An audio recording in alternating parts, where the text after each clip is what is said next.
반갑습니다. 경제대피소 소장입니다. 지난 영상에서 우리는 은행이 사실은 돈을 보관하는 금고가 아니라 없는 돈을 찍어내는 위조지폐 공장이며 뱅크런이 터지면 여러분에게 돌려줄 돈은 단 한 푼도 없다는 충격적인 사실을 확인했습니다.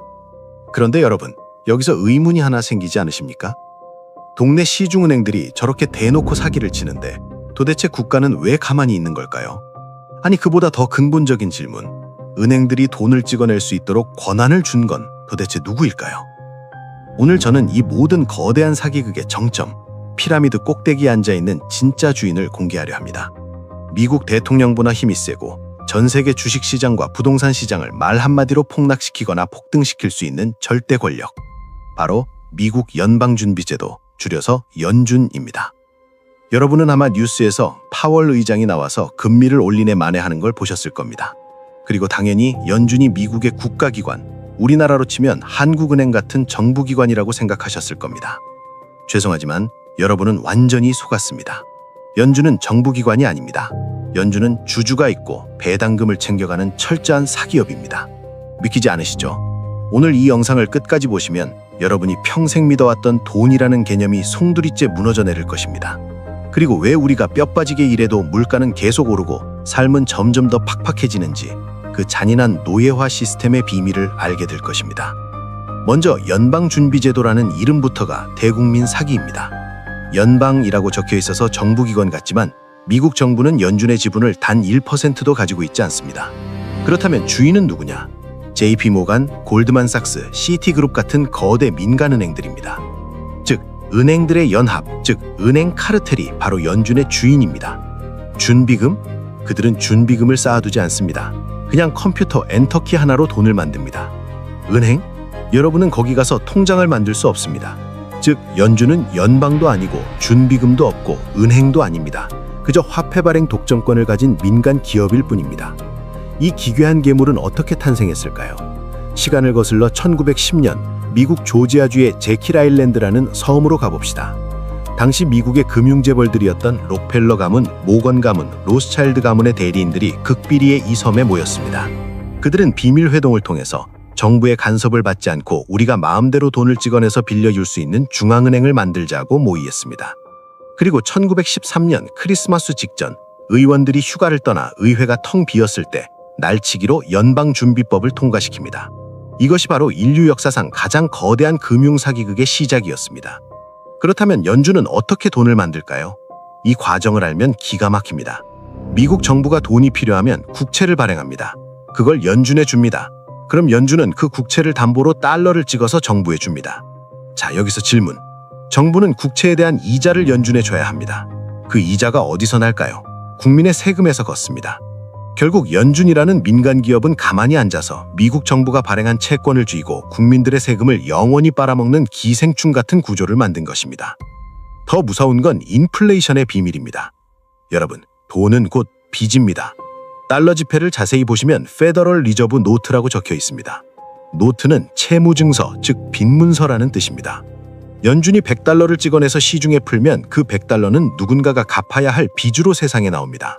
그런데 세상엔 딱 100달러만 존재한다고 칩시다. 1년 뒤에 이자 5%를 더해서 105달러를 갚아야 합니다. 그런데 세상엔 100달러밖에 없잖아요. 나머지 5달러는 어디서 구합니까? 못 구합니다. 갚으려면 연준이 5달러를 새로 찍어내야 합니다. 이게 무슨 뜻인지 아십니까? 이자를 갚기 위해선 끊임없이 돈을 더 찍어내야 한다는 겁니다. 돈을 더 찍어내면 시중에 돈이 많아지죠. 그럼 돈의 가치는 떨어집니다. 이게 바로 인플레이션입니다. 물가가 오르는 건 사장님이 욕심이 많아서가 아니라 연준이 이 시스템을 유지하기 위해 미친 듯이 돈을 찍어낼 수밖에 없기 때문입니다. 지난 100년 동안 달러의 구매력은 96% 하락했습니다. 1913년의 1달러가 지금의 4센트 가치밖에 안 됩니다. 여러분이 열심히 저축한 돈의 가치를 그들이 인플레이션이라는 보이지 않는 세금으로 훔쳐가고 있는 겁니다. 이 사기극의 하이라이트는 1971년 8월 15일 닉슨 대통령의 금태환 정지 선언입니다. 그전까지 달러는 금과 교환할 수 있는 태환 화폐였습니다. 연준도 금이 있는 만큼만 달러를 찍을 수 있었죠. 그런데 베트남 전쟁하느라 돈을 너무 많이 써서 금이 부족해지자 닉슨이 배째라식으로 선언합니다. 이제부터 달러 가져와도 금으로 안 바꿔줍니다. 이 순간부터 달러는 금이라는 실물 가치와 끊어지고 오직 정부의 신용만 믿고 쓰는 피아트 머니가 됐습니다. 이때부터 고삐 풀린 망아지처럼 돈 복사가 시작됐습니다. 연준은 위기 때마다 양적 완화라는 그럴싸한 이름으로 천문학적인 돈을 찍어 뿌렸습니다. 2008년 금융위기 때, 2020년 코로나 때 그 돈들이 다 어디로 갔습니까? 여러분 주머니로 들어왔나요? 아닙니다. 월스트리트의 은행, 거대 기업, 자산가들의 주머니로 들어갔습니다. 그 돈으로 그들은 주식을 사고 부동산을 사서 자산 가격을 폭등시켰습니다.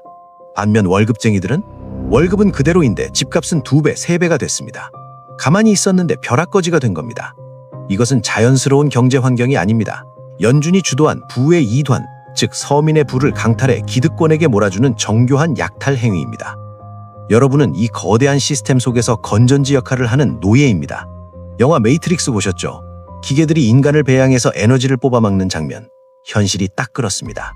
여러분이 아침 일찍 일어나 밤 늦게까지 일해서 버는 그 돈, 그 원화, 그것을 벌기 위해 인생을 바치지만 그 돈의 가치는 연준의 버튼 하나에 의해 실시간으로 녹아내립니다.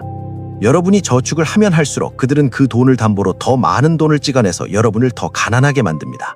이것이 자본주의라는 게임의 룰입니다. 룰 자체가 조작되어 있는데 열심히 일만 한다고 부자가 될 수 있겠습니까? 불가능합니다. 그렇다면 연준은 왜 금리를 올렸다 내렸다 할까요?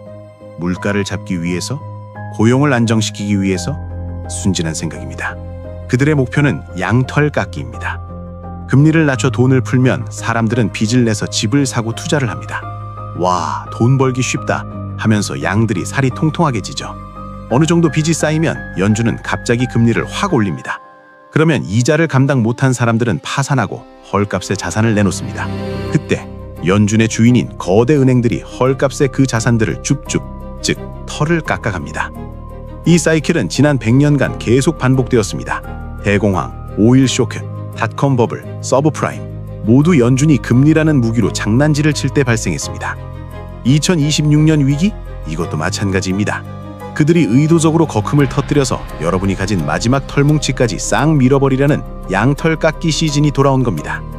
파월 의장의 입만 쳐다보고 있지 마십시오. 그는 여러분을 구하러 온 영웅이 아니라 양털 깎는 가위를 든 저승사자입니다. 이 절망적인 매트릭스에서 탈출하는 방법은 무엇일까요?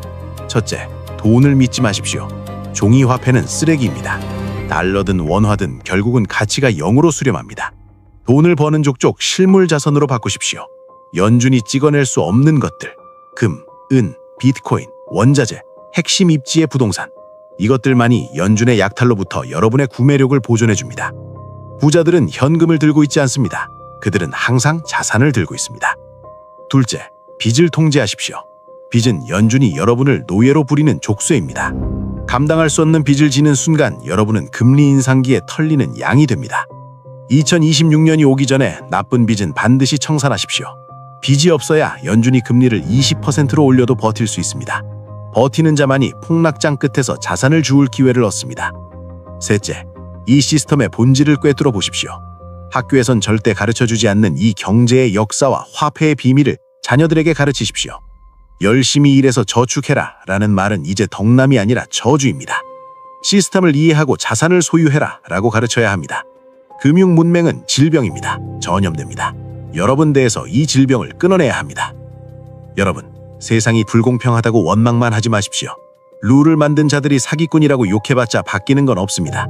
우리가 할 수 있는 유일한 복수는 그들의 룰을 역이용해서 살아남는 것입니다. 그들이 돈을 풀 때 같이 자산에 올라타고 그들이 돈을 조일 때 미리 현금화해서 숨는 것, 늑대들이 양떼를 사냥할 때 늑대의 가죽을 쓰고 그들 틈에 섞여 있는 것, 그것이 우리 약자인 우리가 할 수 있는 최선의 생존 전략입니다. 연준이라는 거대한 괴물은 2026년 다시 한번 거대한 수학을 시작할 것입니다. 그 수학의 날, 여러분은 털 깎이는 양이 되시겠습니까? 아니면 털을 줍는 늑대가 되시겠습니까? 저는 여러분이 늑대가 되기를 바랍니다. 아주 영리하고 냉혹한 늑대만입니다. 자, 이제 연준의 정체까지 알았습니다. 그런데 연준이 찍어낸 이 가짜 돈이 전 세계로 퍼져나가려면 혈관이 필요합니다. 그 혈관을 역할하는 것이 바로 석유와 전쟁입니다. 달러가 망하지 않는 진짜 이유, 페트로달러 시스템과 미국의 군사력. 다음 12화에서는 피 묻은 돈, 달러, 미국이 전쟁을 멈추지 않는 소름 돋는 이유에 대해 이야기하겠습니다. 경제와 정치가 어떻게 더러운 커넥션으로 얽혀 있는지 그 추악한 이면을 들춰보겠습니다. 진실은 언제나 불편합니다. 하지만 진실만이 여러분을 자유롭게 합니다. 여기는 경제대피소 소장이었습니다. 다음 영상에서 뵙겠습니다.